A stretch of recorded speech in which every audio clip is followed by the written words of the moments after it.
내 형제들아, 너희가 여러 가지 시험을 당하거든 온전히 기쁘게 여기라.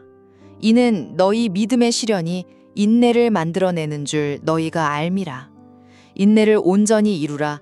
이는 너희로 온전하고 구비하여 조금도 부족함이 없게 하려 함이라. 야고보서 1장 2절에서 4절. 안녕하세요. 오늘 함께 나눌 말씀 야고보서 1장 2절에서 4절까지의 핵심 내용을 빠르게 짚어볼게요. 이 편지를 쓴 야고보, 예수님 동생으로 알려져 있죠. 그는 머리로만 아는 믿음이 아니라 진짜 삶으로 살아내는, 행동하는 믿음을 아주 중요하게 생각했어요. 오늘 본문은 우리가 살면서 피할 수 없는 시험, 그러니까 여러 어려움들을 어떻게 믿음 안에서 받아들이고 이걸 성장의 기회로 삼을 수 있는지 그걸 알려줘요. 여기서 말하는 시험은 우리 믿음을 단련시키는 시련, 그런 의미예요. 자, 이 짧은 구절에서 우리가 꼭 기억해야 할 세 가지 핵심 포인트가 있습니다. 첫째는 좀 놀랍죠. 시련을 만날 때 오히려 온전히 기쁘게 여기라는 거예요. 아니, 고통스러운데 어떻게 기뻐요? 그렇죠. 근데 이게 시련 그 자체가 아니라 그 시련을 통해서 우리가 얻게 될 그 놀라운 영적 성장을 내다보면서 기뻐하라는 뜻이랍니다. 역설적이지만 깊은 의미가 있죠. 둘째는 이 시련이 인내를 만들어낸다는 점이에요. 믿음의 시련은 우리 안에 인내라는 정말 귀한 성품을 키워주거든요. 근데 여기서 한 걸음 더 나아가서 야고보는 인내를 온전히 이루라고 강조해요. 이건 그냥 참는 걸 넘어서서 인내가 그 자체로 충분히 제 역할을 다하고 성숙해지도록 하라는 의미예요. 그리고 셋째, 그럼 인내의 궁극적인 목표는 뭐냐? 바로 온전함에 이르는 것입니다. 인내가 자기 할 일을 다 마치면 우리는 온전하고 구비하여 조금도 부족함이 없는 사람, 다시 말해 신앙 인격이 아주 성숙하고 완전해진 상태에 이르게 된다는 거죠. 이게 바로 우리가 시련 속에서도 인내하며 나아가야 할 이유이자 최종 목적지인 셈입니다. 그러니까 야고보서 1장 2절에서 4절은요, 결국 우리 삶의 시련이 우리 믿음을 더욱 깊고 온전하게 만드는 하나님의 계획의 일부라는 걸 알려주는 거예요. 인내로서 성숙에 이르도록 우리를 격려하는 거죠. 오늘 야고보서 말씀을 통해 시련을 좀 새로운 관점으로 바라보는 지혜를 얻으셨기를 바랍니다. 그리고 잠시 후에는요, 이 구절에 대한 더 깊은 의미를 탐구하는 심층 분석 시간이 이어집니다. 놓치지 마세요.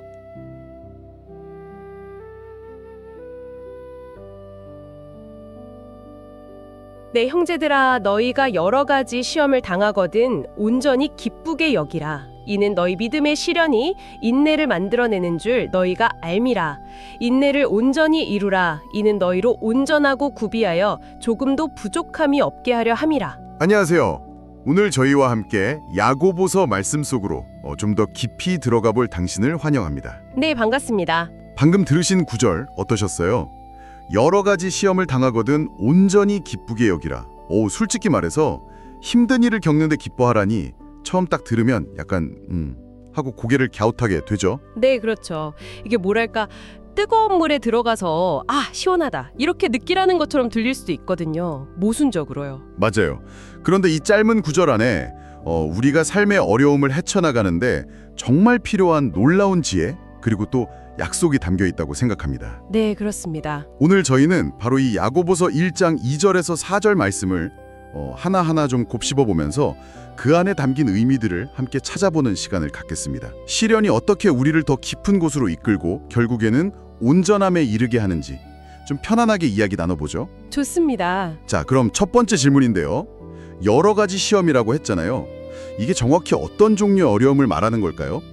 그냥 우리가 살면서 겪는 온갖 종류의 힘든 일, 예를 들면 회사 일이 잘 안 풀린다거나 관계에 문제가 생긴다거나 하는 그런 것까지 다 포함하는 건가요? 네, 그 폭이 상당히 넓다고 볼 수 있습니다. 여러 가지라는 말 자체에 이미 뭐랄까 다양함이 담겨 있잖아요. 네. 원문을 봐도 포이킬로스, 페이라스모스라고 하는데 이게 형형색색의 아주 다양한 종류의라는 뜻이 강합니다.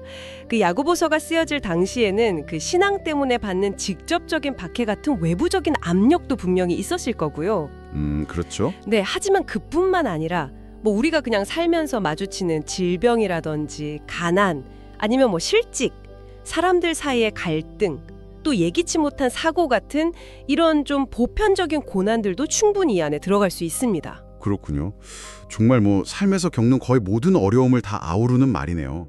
근데 여기서 핵심은 그냥 어려움이 아니라 믿음의 실현이라고 딱 짚어서 말한다는 점인 것 같아요. 네, 정확히 보셨어요. 그 3절에서 너희 믿음의 실현이 라고 말하는 부분이 아주 중요하죠. 네. 그러니까 야고보는 이 다양한 어려움들이 우리의 믿음과 전혀 상관없는 일이 아니라고 보는 거예요. 그냥 운이 나빠서 겪는 불행이 아니라 우리의 믿음이 진짜인지 또 얼마나 깊고 강한지를 시험하고 증명하고 더 나아가서는 단련시키는 과정이라는 거죠. 아, 단련이요? 네, 비유하자면 그 대장장이가 쇠를 불에 달구고 막 망치로 두드려서 불순물 없애고 더 강하게 만들잖아요. 그런 것처럼 시련이 우리 믿음을 정련시키는 용광로 역할을 한다는 겁니다. 와, 믿음을 단련하는 과정. 이 관점 되게 흥미로운데요. 근데 솔직히 어려움이 딱 닥쳤을 때 이건 내 믿음을 시험하는 기회구나. 이렇게 바로 생각하기는 쉽지 않잖아요. 그렇죠. 어렵죠. 그냥 너무 고통스럽고 피하고 싶고 왜 나한테 이런 일이 생겼나 원망하는 마음이 먼저 드는 게 뭐랄까 솔직한 마음 아닐까요? 이걸 믿음의 실현으로 받아들이는 것 자체가 이미 상당한 믿음이 필요한 거 아닌가 싶기도 하고요. 물론입니다. 그게 너무나 인간적이고 자연스러운 반응이죠. 야고보서가 여기서 뭐 갑자기 감정을 막 초월해라 이렇게 요구하는 건 아닐 겁니다. 네.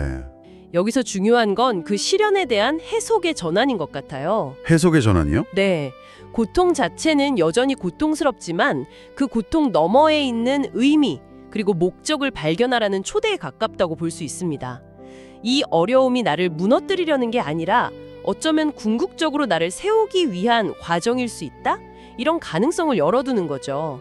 물론 말씀하신 대로 그런 해석을 받아들이는 것 자체가 믿음의 선택이 필요한 부분이고요. 네, 그 해석의 전환이라는 말씀이 참 와닿네요. 자, 그럼 다음으로 넘어가서 아마 이 구절에서 제일 받아들이기 힘든 부분일 수 있는데요. 온전히 기쁘게 여기라는 명령이잖아요. 네, 그렇죠. 해석을 전환한다고 해도 고통 속에서 어떻게 온전히 100% 기뻐할 수가 있을까요? 이거 뭐 감정적으로 거의 불가능한 요구 아닌가요? 슬픔이나 분노 같은 감정은 그냥 억누르라는 뜻일까요? 그 질문 정말 중요합니다.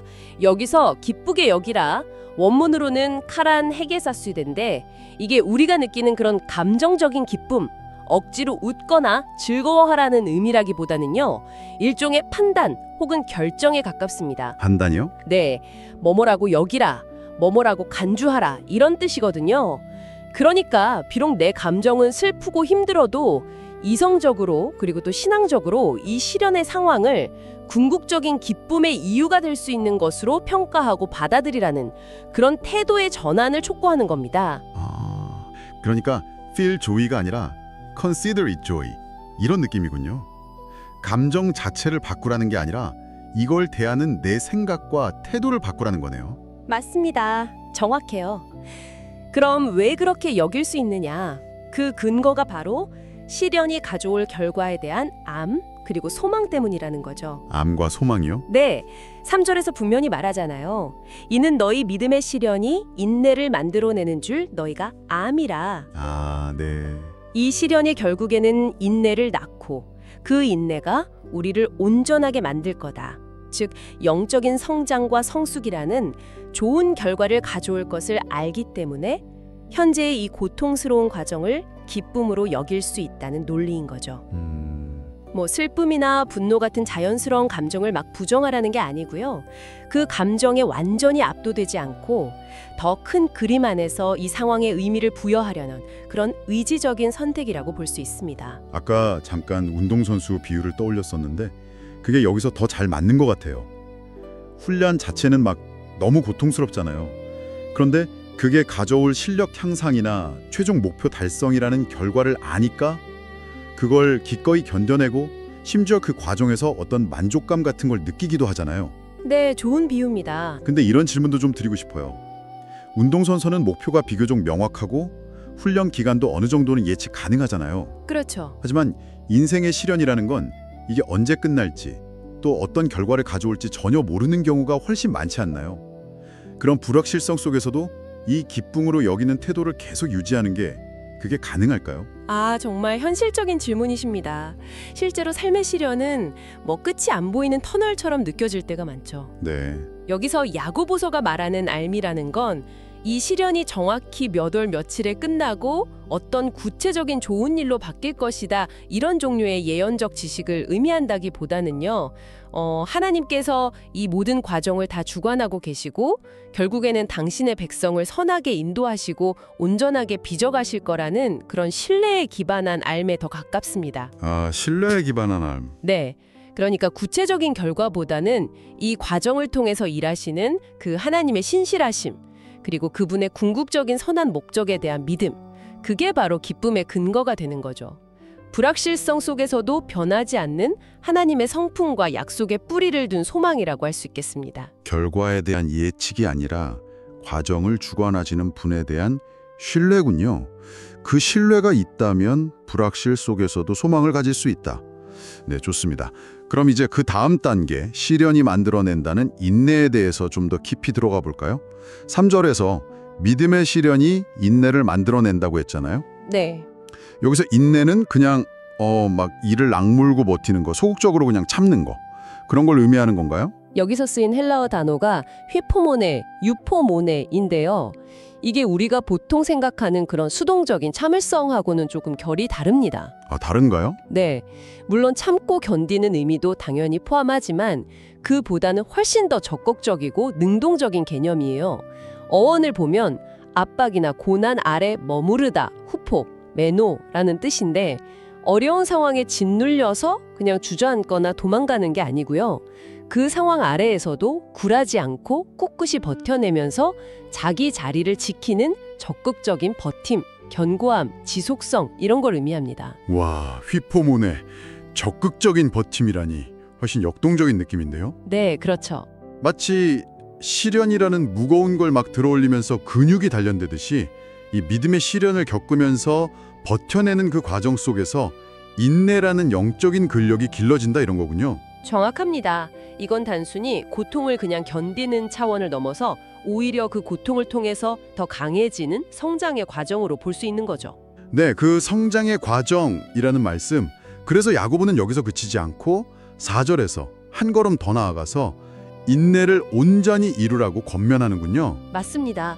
이 표현도 굉장히 의미심장한데요. 온전히 이루라, 이게 헬라어 원문 텔리온 엘군의 에세로를 직역하면 인내가 그것의 온전한 일 또는 목적이나 기능을 가지게 하라, 이런 뜻이에요. 인내가 해야 할 일이 있다고요? 그게 뭘까요? 그리고 그걸 우리가 허용해야 한다.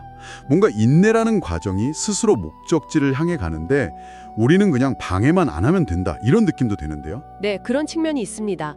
인내의 과정이 일단 시작되었다면 그것이 가져올 궁극적인 열매, 그러니까 온전함이라는 목적지에 도달할 때까지 그 과정을 중간에 멈추지 말라는 의미로 해석할 수 있습니다. 우리가 중간에 막 포기하거나 불평하거나 너무 조급해하거나 아니면 좀 쉬운 길로 돌아가려고 할 때 인내는 그 온전한 일을 다 마치지 못하게 되는 거죠. 그렇겠네요. 네, 마치 약을 먹기 시작했으면 정해진 복용 기간을 다 채워야 효과가 있는 것처럼 인내의 과정도 그 자체의 목표를 달성할 때까지 충분한 시간을 가지고 계속되어야 한다는 겁니다. 우리가 그 과정을 신뢰하고 순종하면서 따라갈 때 인내는 비로소 그 본연의 역할을 온전히 수행할 수 있게 됩니다. 인내의 온전한 일을 마치도록 허용하라. 우리가 시련 속에서 조급해하거나 좌절하면서 그 과정을 스스로 멈추게 하는 경우가 참 많다는 걸 생각해보면 정말 중요한 권면이네요. 그렇죠. 그럼 그 인내의 온전한 일의 최종 목적지가 바로 4절 후반부에 나오는 거군요. 이는 너희로 온전하고 구비하여 조금도 부족함이 없게 하려 함이라. 와, 이 약속이 정말 놀랍습니다.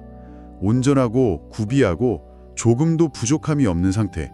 이 표현들 조금만 더 자세히 설명해 주실 수 있을까요? 네, 이 세 가지 표현은 시련과 인내의 과정을 통해서 우리가 결국 도달하게 될 최종적인 성숙의 상태를 여러 각도에서 아주 풍성하게 묘사하고 있습니다. 네. 먼저 온전하고 텔리에이, 텔레오이, 이건 목표에 도달한 완성된 성숙한 상태를 의미합니다. 아까 인내의 온전한 일, 텔리온 에르곤에서 나왔던 텔레온과 같은 어근을 가진 단어죠. 아, 그렇군요. 연결되네요. 네, 과정의 온전함이 결과적인 상태의 온전함으로 이어진다는 걸 보여줍니다. 다음으로 구비하여 홀로클레로이. 이건 모든 부분을 다 갖춘 전체적으로 온전한 상태를 뜻해요. 어느 한 부분만 막 발달한 게 아니라 인격 전체가 균형 잡히고 온전하게 갖춰진 상태를 강조하는 거죠. 전체적으로. 네, 마지막으로 조금도 부족함이 없는 엔 미데니 레이포메노이. 이건 말 그대로 어떤 필요한 부분에서도 모자람이나 결핍이 없는 상태를 의미합니다. 클레오이, 홀로클레로이, 엔, 메데니, 레이포메노이. 와, 정말 모든 면에서 부족함 없는 완전한 상태를 묘사하는 것 같네요. 근데 이게 현실적으로 가능한 목표일까요? 우리가 살아가면서 어떻게 조금도 부족함이 없는 상태에 이를 수 있을지 조금 아득하게 느껴지기도 하는데요. 혹시 이 온전함이라는 게 우리가 이 땅에서 완전히 도달할 수 있는 상태라기보다는 좀 지향해야 할 목표나 방향성을 제시하는 것에 더 가까울까요? 그거 아주 중요한 지적입니다. 이 온전함은 분명 하나님께서 우리를 빚어가시는 궁극적인 목표예요. 하지만 이것이 마치 우리가 죄나 약점 하나 없는 완벽한 상태에 단번에 도달하는 것을 의미한다기보다는 그리스도를 닮아가는 지속적인 성숙의 과정 안에서 이해하는 것이 더 적절합니다. 과정 속에서요? 네, 시련과 인내를 통해서 우리의 성품이 다듬어지고 믿음이 깊어지고 하나님을 더 신뢰하게 되고 그 결과 어떤 상황에서도 흔들리지 않는 내적인 견고함, 또 영적인 풍성함을 누리게 되는 상태, 그걸 향해 나아가는 것이죠. 부족함이 없다는 것도 물질적인 풍요나 세상적인 성공보다는 하나님 안에서 발견하는 영적인 만족과 온전함을 의미하는 것으로 볼 수 있습니다. 물론 이 땅에서는 완전한 성취가 어려울지라도 우리는 이 약속을 붙들고 그 목표를 향해 끊임없이 나아가도록 부름받은 거고요. 시련과 인내는 바로 그 여정을 위한 하나님의 도구인 셈이죠. 그렇군요. 단번에 이루어지는 완성이 아니라 평생에 걸쳐서 추구하고 닮아가는 목표로서의 온전함, 그리고 그 여정에서 시련과 인내가 필수적인 역할을 한다.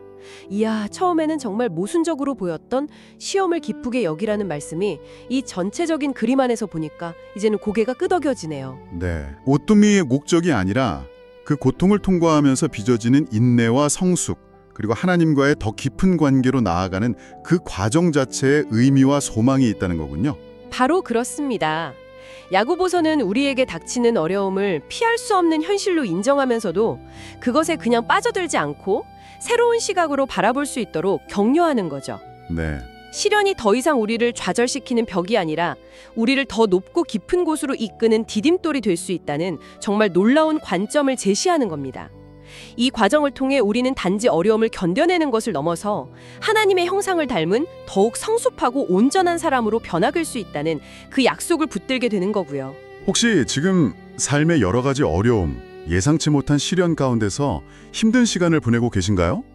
오늘 우리가 함께 나눈 이 야고보서의 말씀이 당신에게 작은 위로와 또 새로운 힘을 줄 수 있기를 바랍니다. 네. 당신이 겪고 있는 그 고통이 단순히 의미 없는 아픔으로 끝나지 않을 수 있다는 것, 오히려 당신을 더 강하고 깊이 있는 사람으로 빚어가려는 하나님의 선한 계획의 일부일 수 있다는 소망을 품어보시면 어떨까요? 쉽지 않은 과정이겠지만 당신의 믿음을 시험하는 이 시간을 통해 휘포모네, 즉 꿋꿋이 버텨내는 인내의 힘이 당신 안에서 자라나고 있음을 한번 발견해 보시길 바랍니다. 네. 그리고 그 인내가 온전한 일을 마치도록 너무 조급해하거나 포기하지 않고 끝까지 그 과정을 신뢰하며 나아갈 때 약속된 온전함, 즉 어떤 상황에서도 흔들리지 않고 하나님 안에서 부족함 없는 당신의 모습을 만나게 될 것입니다. 말씀을 통해서 시련이라는 재료를 가지고 어떻게 기쁨과 인내와 온전함이라는 보석을 만들어낼 수 있는지 함께 탐구해 보았습니다. 이 말씀이 당신의 삶에 정말 실제적인 위로와 도전이 되고 어려운 시간을 헤쳐나갈 지혜와 용기를 주는 등불이 되기를 진심으로 소망합니다. 꼭 기억하시면 좋겠습니다. 시련은 이야기의 끝이 아니라 당신을 더욱 아름답고 온전하게 만들어 가시는 하나님의 이야기 속에서 어쩌면 가장 중요한 전환점일 수 있다는 것을요. 네, 오늘 저희와 함께 이 깊은 말씀 속으로의 여정에 동참해 주셔서 진심으로 감사합니다. 감사합니다. 잠시 후에는 오늘 나눈 주제에 대해서 저희가 한 걸음 더 깊이 들어가는 심층 토론 시간이 이어집니다. 야고보서가 말하는 온전함은 구체적으로 우리의 삶에서 어떤 모습으로 나타낼 수 있을지, 그리고 머리로는 이해했지만 여전히 어려운 시련 속 기쁨을 어떻게 실제적으로 연습하고 삶에 적용할 수 있을지에 대해서 더욱 풍성하고 실제적인 이야기를 나눌 예정이니까요. 채널 고정하시고 계속해서 저희와 함께 해주시길 바랍니다.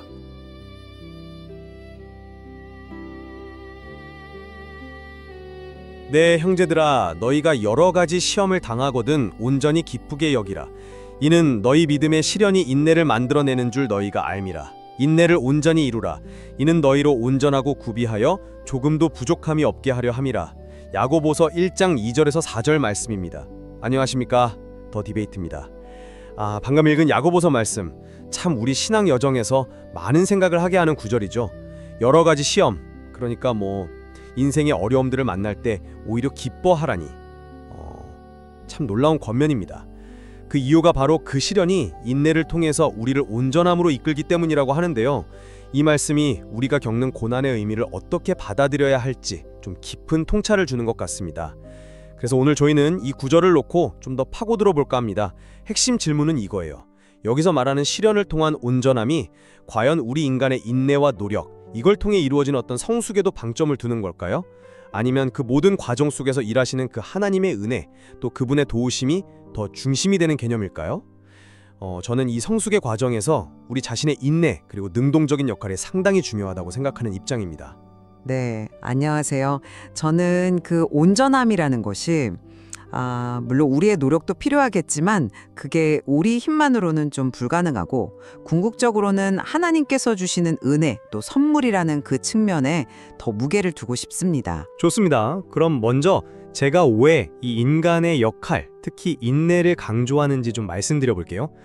야고보서 1장 2절에서 4절을 자세히 보면 이 시험, 원어로는 페이라스모스라고 하죠. 이 어려움을 만났을 때 기뻐해야 할 이유가 아주 명확하게 제시됩니다. 그 시험이 우리 안에서 인내, 헬라어로는 휘포머네를 만들어내기 때문이라는 거죠. 근데 이 휘포머네라는 단어가요, 그냥 가만히 수동적으로 참고 견디는 것만을 뜻하는 것 같진 않아요. 오히려 어려운 속에서도 꿋꿋이 버티면서 앞으로 나아가는 그런 적극적인 힘, 그런 의미에 더 가깝다고 저는 봅니다. 그리고 이 인내를 통해서 우리는 결국 온전하고 구비하여 조금도 부족함이 없는 상태. 원어 표현이 좀 길죠. 텔레오이 카이 홀로클레로이 엔 메데니니 포메노이에 이르게 된다고 말하고 있습니다. 특히 저는 4절 앞부분 인내를 온전히 이루라, 이 구절이 중요하다고 생각하는데요. 원어로는 헤데 휘포먼의 에르곤 텔레온 에케토죠. 여기서 온전한 일, 그러니까 에르곤 텔레온이라는 표현이 인내가 가져올 어떤 결과만을 의미하는 게 아니라 인내 그 자체가 가진 어떤 목적, 혹은 인내가 스스로 작용해서 도달해야 할 어떤 목표 지점 같은 걸 의미한다고 볼 수 있다는 겁니다. 다시 말해서 인내는 그냥 버티는 게 아니라 성숙을 향해 나아가는 능동적인 과정이고, 우리는 그 과정을 끝까지 잘 해내도록 부름받았다는 거죠. 이렇게 인내의 역할을 우리가 다 할 때 비로소 4절 뒷부분에 묘사된 그 온전하고 구비된 성품이라는 결과에 이를 수 있다, 이렇게 해석하는 겁니다.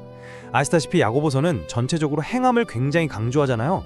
2장 26절에서는 영혼 없는 몸이 죽은 것 같이 행함이 없는 믿음은 죽은 것이라고까지 강하게 말하니까요. 그런 큰 틀에서 보면 이 시련 속에서의 인내야말로 살아있는 믿음이 우리 삶에서 구체적으로 열매 맺는 방식이고, 또 이 과정을 통해 우리가 인격적으로 성숙해지는 것, 바로 그것 자체가 기쁨의 이유가 될 수 있다, 저는 그렇게 생각합니다. 네, 물론 그 시련을 통한 인내의 과정 그리고 그 결과로 오는 성숙이 중요하다는 점 저도 전적으로 동의합니다.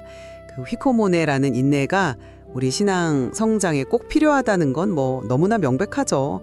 하지만 그 4절에서 말하는 온전함, 그러니까 텔레이오스 상태를 오직 우리 인간의 노력과 인내의 결과물로만 딱 축소해서 보는 것은 야고보서 전체가 이야기하는 하나님의 역할, 특히 그분의 주권적인 은혜를 좀 간과하게 될 위험이 있지 않을까, 저는 그렇게 생각합니다. 저는 이 4절의 온전함을요, 같은 장 17절 말씀하고 좀 연결해서 봐야 한다고 생각해요. 17절을 보면 온갖 좋은 은사와 온전한 선물이라고 나오는데, 여기서도 온전한이라는 같은 뿌리의 단어 텔레이온이 쓰였거든요. 근데 이 온전한 선물이 전부 다 위로부터 빛들의 아버지께로부터 내려온다고 분명히 말씀하고 있단 말이죠. 이게 뭘 의미하겠습니까? 저는 이게 우리의 인내가 온전함에 이르는 중요한 길인 것은 맞지만, 그 온전함 자체의 궁극적인 근원은 변함없이 좋으신 하나님께 있고, 그것은 결국 하나님이 주시는 선물이며 은혜의 결과라는 점을 아주 강하게 보여준다고 생각합니다. 그리고 또 하나 흥미로운 점은요, 바로 앞구절인 1장 15절이에요.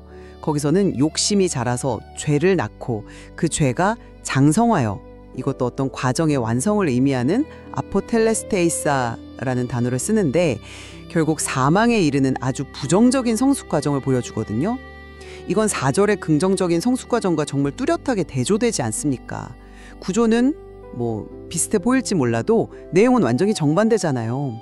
이걸 보면 참된 온전함이라는 건 그냥 과정을 거친다고 저절로 얻어지는 게 아니라 하나님의 선하신 뜻과 개입, 그러니까 그분의 은혜가 반드시 필요하다는 걸 알 수 있다는 거죠. 그래서 시련 속에서 기뻐하는 이유도 단순히 이 고생 끝나면 내가 성장하겠구나 하는 어떤 자기개발적인 기대감? 물론 그것도 있겠지만 그것보다는 나를 더 온전하게 만들어 가시는 그 하나님의 신실하신 손길에 내가 지금 참여하고 있다는 그런 더 깊은 차원의 신뢰에서 나오는 기쁨이어야 하지 않을까.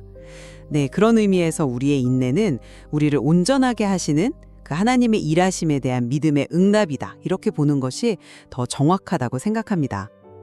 온전함의 의미와 그 주체에 대한 말씀. 네, 흥미로운 지적이 있습니다.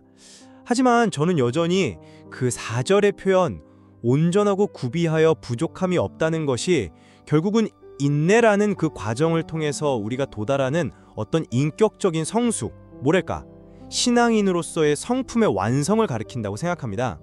그리고 4절 앞부분의 명령, 인내를 온전히 이루라는 것은 그 인내라는 우리의 행위가 그 자체의 목적인 온전함, 텔리온을 이루도록 우리가 적극적으로 노력해야 한다는 점을 강조하는 것 같아요.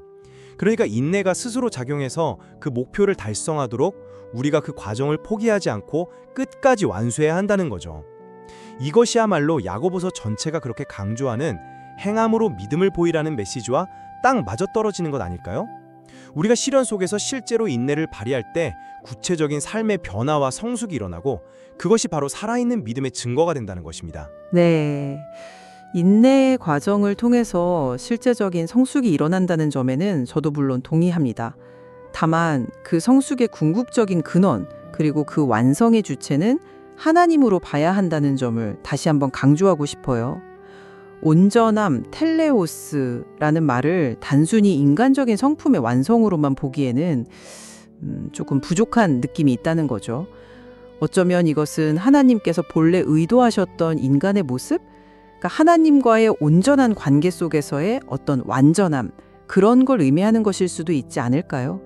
아까 말씀드린 17절의 온전한 선물, 도리마 텔레온처럼 이 4절의 온전함 역시 그 뿌리는 하나님께 있다고 봐야 한다는 겁니다. 즉, 하나님으로부터 오는 것이죠. 우리의 인내는 그 온전함이라는 선물을 받는 통로이고 또 꼭 필요한 과정이지만 그 온전함 자체를 만들어내는 원천은 아니라는 이야기입니다. 바로 다음에 나오는 1장 18절에서 하나님께서 우리를 진리의 말씀으로 낳으셨다고 하시면서 우리를 어떤 새로운 존재로 만드셨다고 하는데 이 새로운 피조물됨과 자절의 온전함은 서로 연결해서 생각해 볼 수 있을 것 같아요. 결국 이 온전함은 하나님께서 시작하시고 또 완성하시는 구원의 이야기와 깊이 관련되어 있다. 이렇게 보는 거죠. 그렇다면 그 인내의 역할, 그리고 우리가 느껴야 할 기쁨의 근거는 구체적으로 무엇이라고 보시는 겁니까? 저는 인내가 마치 용광로처럼 시련이라는 불 속에서 우리의 믿음을 더 단단하게 연단시키는 핵심적인 과정이라고 생각합니다. 그래서 2절에서 온전히 기쁘게 여기라고 하는 것은 이 고통스러운 과정이 결국에는 나를 더 성숙하고 강하게 만들 것이라는 그 결과에 대한 긍정적인 기대와 희망을 반영한다고 봐요. 즉, 이 시련이 나에게 성장의 기회가 된다는 것을 알기 때문에 기뻐할 수 있다는 거죠. 이런 관점에서 보면 인내는 온전함이라는 목표를 향한 소극적인 버티기가 아니라 오히려 적극적인 전진이고 그 과정 자체가 기쁨의 이유가 될 수 있다고 봅니다. 기쁨의 근거를 미래의 자기 성장 가능성으로만 이렇게 딱 좁히는 것은 조금 아쉽다는 생각이 듭니다. 물론 성장을 기대하는 마음도 왜 없겠습니까만 더 근본적인 기쁨의 원천은 이 어려운 시련 속에서도 변함없이 나를 붙들고 계시고 또 결국에는 선한 목적을 이루실 그 하나님 1.17 참조에 대한 깊은 신뢰에서 나와야 한다고 생각해요. 인내는 바로 그 하나님의 신실하심을 믿고 기다리며 견디는 믿음의 표현인 거죠. 야고보서 5장 11절에서 욥의 인내를 예로 들면서 주께서 주신 결말 또텔로스 키류를 보았다고 말하잖아요. 욥이 결국 받은 그 놀라운 회복과 축복은 단순히 욥이 그냥 잘 참았기 때문에 받은 보상이라기보다는 모든 것을 주관하시는 하나님의 그 크신 자비와 긍휼의 결과였죠. 마찬가지로 우리의 인내 역시 결국에는 하나님의 주권적인 은혜와 도우심을 전제로 하는 것이고 바로 그 하나님을 신뢰하기 때문에 어려운 중에도 기뻐할 수 있는 것이 아닐까요? 네, 1장 15절과 17절과의 관계에 대해서 조금 더 이야기 나누면 좋겠는데요. 15절에서 보면 욕심이 자라 결국 사망에 이르는 그 과정이 나오는데 이게 4절에서 인내가 온전히 이루어져서 온전함에 이르는 과정과 구조적으로는 꽤 비슷해 보입니다. 그쵸? 둘 다 어떤 시작점에서 출발해서 일정한 과정을 거쳐서 어떤 필연적인 결과에 도달하는 그런 역동성을 보여주죠. 이게 긍정적이든 부정적이든 중요한 것은 이 과정을 통한 결과 도달이라는 원리 자체라고 생각해요. 인내의 과정도 마찬가지로 우리가 충실하게 그 과정을 밟아나갈 때 온전함이라는 결과에 도달하게 되는 것이죠. 네, 그 구조적인 유사성은 분명히 흥미로운 점입니다. 하지만 그 내용과 동력, 그리고 최종 결과를 보면 완전히 정반대잖아요. 15절은 우리 안에 통제되지 않은 욕심이 이끄는 피할 수 없는 파멸의 길입니다. 인간 스스로 시작해서 결국 죽음으로 끝나는 길이죠. 반면에 4절은 하나님의 뜻 안에서 외부에서 오는 시련을 통해서 이루어지는 구원의 과정입니다. 이 과정은 우리 의지만으로는 시작하거나 완성할 수가 없어요. 바로 이 지점에서 아까 말씀드린 17절의 온전한 선물, 도리마 텔리온 개념이 다시 중요해지는 겁니다. 17절은 4절의 온전함이 단순히 인간적인 과정의 결과물이 아니라 신적인 기원, 즉 하나님으로부터 온다는 것을 더욱 분명하게 해줍니다. 하나님은 변함없이 좋은 것만 주시는 분 1.17이시고 시련 속 인내를 통해 우리에게 주시는 그 온전함 역시 그분이 주시는 좋은 선물 중 하나라는 겁니다. 따라서 구조가 비슷하다는 점보다는 내용상의 근본적인 차이, 그리고 그 온전함의 신적인 기원에 더 주목해야 한다고 생각합니다. 마지막으로 야고보서 전체 맥락에서 이 구절을 다시 한번 생각해보죠.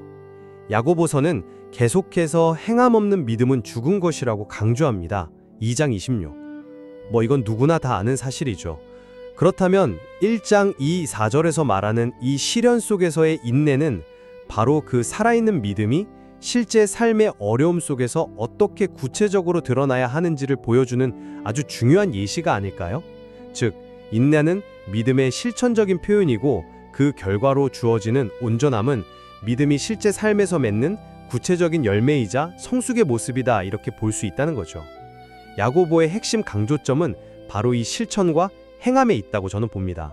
물론 야고보가 행함을 강조하는 것은 너무나 분명한 사실입니다. 그쵸?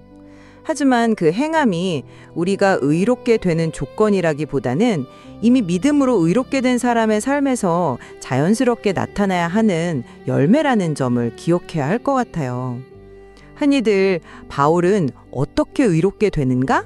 즉, 이신칭의를 주로 설명했다면 야고보는 의롭게 된 사람은 그럼 어떻게 살아야 하는가를 강조한다고 말하잖아요. 그런 관점에서 보면 1장 2, 4절의 온전함 역시 우리 인간의 행위, 즉 인내만으로 얻어내거나 성취하는 것이 아니라 이미 우리 안에 심겨진 말씀 1장 21과 그것을 통해 주어진 새로운 생명 1장 18을 주신 하나님의 은혜에 의해서 이루어지는 변화로 이해하는 것이 야고보서 전체의 신학적인 흐름과 더 잘 맞는다고 생각합니다.